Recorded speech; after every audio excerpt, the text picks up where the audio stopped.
105 वर्षीय जैन मुनि विनयरत्न विजयजी तथा विश्वेन्द्र विजय महाराजनो सौभाग्य लक्ष्मी वृद्धि जैन संघમાં ચાતુર્માસિક પ્રવેશ થયો। આજે અષાઢી બીજના દિવસે શહેરના પૂર્વ વિસ્તારમાં વાઘોડિયા રોડ ખાતે આવેલ ઉમાચાર રસ્તાથી સામૈયાનો પ્રારંભ થયો હતો।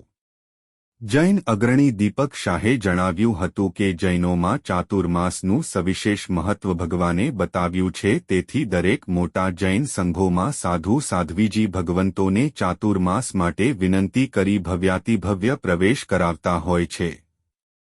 સૌભાગ્ય લક્ષ્મી વૃદ્ધિ જૈન સંઘના પ્રમુખ મનીષભાઈ શાહે જણાવ્યું હતું કે અમારા સંઘમાં વલ્લભસુરી સમુદાયના વર્તમાન ગચ્છાધિપતિ આચાર્ય ધર્મધુરંધરસુરી મહારાજના આજ્ઞાનુવર્તી 105 વર્ષના વિનયરત્ન વિજયજી મહારાજ તથા મૌન સાધક વિશ્વેન્દ્ર વિજય મહારાજ સાહેબ તથા સાધ્વીજી નયપ્રજ્ઞાશ્રીજી તથા પ્રશમરત્નાશ્રીજી આદિઠાણા સાત મહારાજ સાહેબનો આજે બેન્ડ બાજા સાથે ભવ્યાતિભવ્ય પ્રવેશ ઉમા ચાર રસ્તાથી પ્રારંભ થયો હતો અને વાજતે ગાજતે નવગ્રહ આદિનાથ ભગવાનના જિનાલય પધાર્યા હતા।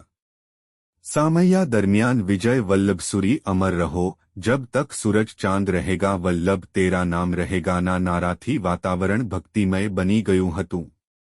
દરમિયાનમાં સંઘના મહામંત્રી રશ્મિકાંત શાહે જણાવ્યું કે અમારા સંઘના પાઠશાળાના બાળકો વિશિષ્ટ પોશાક ધારણ કરી જૈન શાસન ધ્વજ અષ્ટમંગલ ભગવાનની માતાને આવેલ 14 સ્વપ્નો તથા સૌભાગ્ય લક્ષ્મી તથા સખી સ્નાત્ર મંડળ તથા સામાયિક મંડળની મહિલાઓ માથે મંગલબેડા મૂકી જોડાયા હતા।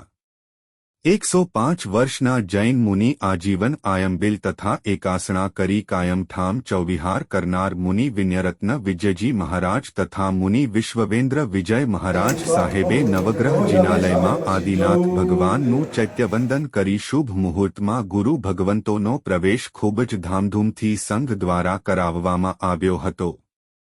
આજે સામૈયા બાદ વિશ્વેન્દ્ર વિજય મહારાજ સાહેબે ખૂબ જ ભાવવાહી વ્યાખ્યાન આપ્યું હતું।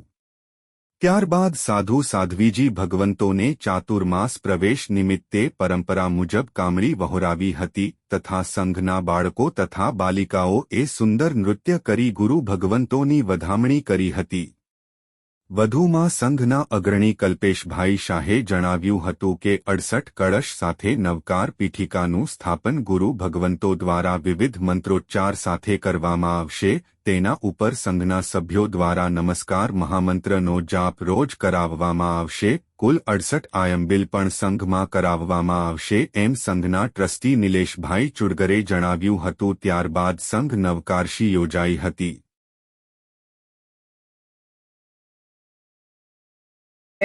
વડોદરા શહેરના પૂર્વ વિસ્તારમાં સૌભાગ્ય લક્ષ્મી વૃદ્ધિ શ્વેતાંબર મૂર્તિપૂજક સંઘ છે, એમાં સાહેબજીનો ચાતુર્માસ પ્રવેશ છે। આપણી સાથે સંઘના પ્રમુખ મનીષભાઈ શાહ છે। આપણે મનીષભાઈને પૂછીએ કયા મહાત્મા પધાર્યા છે અને ચાતુર્માસમાં કયા પ્રકારની આરાધનાઓ થવાની છે। સૌભાગ્ય લક્ષ્મી વૃદ્ધિ શ્વેતાંબર મૂર્તિપૂજક જૈન સંઘમાં વલ્લભસુરી સમુદાયના ધર્મધુરંધર ગચ્છાધિપતિ મહારાજ સાહેબના શિષ્ય વિનયરત્ન મહારાજ સાહેબ અને વિશ્વેન્દ્ર મહારાજ સાહેબ અને સાધ્વીજી ભગવાન નઈ પ્રજ્ઞા મહારાજ સાહેબ આદિ ઠાણા ચતુર્માસની આરાધના કરવા પધાર્યા છે અને અહીંયા નૌકાર મંત્રનું અનુષ્ઠાન રાખેલું છે। નૌકાર મંત્રનું અનુષ્ઠાન અને નૌકાર પદની આરાધના કરવાના છે અને તપ બી નૌકાર મંત્રનું કરાવવાના છે।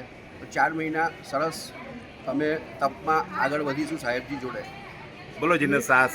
આજે વડોદરામાં સૌભાગ્ય લક્ષ્મી વૃદ્ધિ જૈન સંઘની અંદર સાધુ મહાત્માનો પ્રવેશ છે। વલ્લભસુરી સમુદાયના વર્તમાન ગચ્છાધિપતિ આચાર્ય ધર્મધુરંધર સુરી મહારાજ સાહેબના આજ્ઞાનુવર્તી મૌન સાધક એવા 105 વર્ષીય વિનયરત્ન વિજયજી મહારાજ સાહેબ, મૌન સાધક એવા વિશ્વેન્દ્ર વિજયજી મહારાજ સાહેબ, પ્રશમરત્નસિંહ મહારાજ સાહેબ, નયપ્રજ્ઞાસિંહજી મહારાજ સાહેબ અને સાધ્વીજી ભગવંતોનો 7 આદિ ઠાણાનો પ્રવેશ છે। આપણી સાથે વિશ્વેન્દ્ર વિજયજી મહારાજ સાહેબ છે। વિશ્વેન્દ્ર વિજયજી મહારાજ સાહેબને પૂછીએ, સાહેબ જૈન સમાજમાં ચાતુર્માસનું શું મહત્વ છે? જૈન સમાજની અંદર પરમાત્મા મહાવીરની આજ્ઞા મુજબ શેષકાળના 8 મહિનાનું વિચરણ કર્યા પછી ચતુર્માસમાં અધિકથી અધિક જીવોત્પત્તિ થવાના કારણે જીવ હિંસા ના થાય એના કારણે પ્રભુની આજ્ઞા મુજબ જૈન સાધુ સાધી ભગવંતો અષાઢ સુધી 14 પહેલાં શુભ દિને શુભ વારે શુભ મુહૂર્તે જે સંઘની વિનંતી હોય ત્યાં ચતુર્માસ અર્થે પધારે છે. 4 મહિના ચતુર્માસના અહીં રહી અને કાર્તિક પૂનમના દિવસે પ્રભુની આજ્ઞા મુજબ પાછા 8 મહિના વિચરણ કરતા હોય છે. બોલો જીન શાસન દેવ કી જય.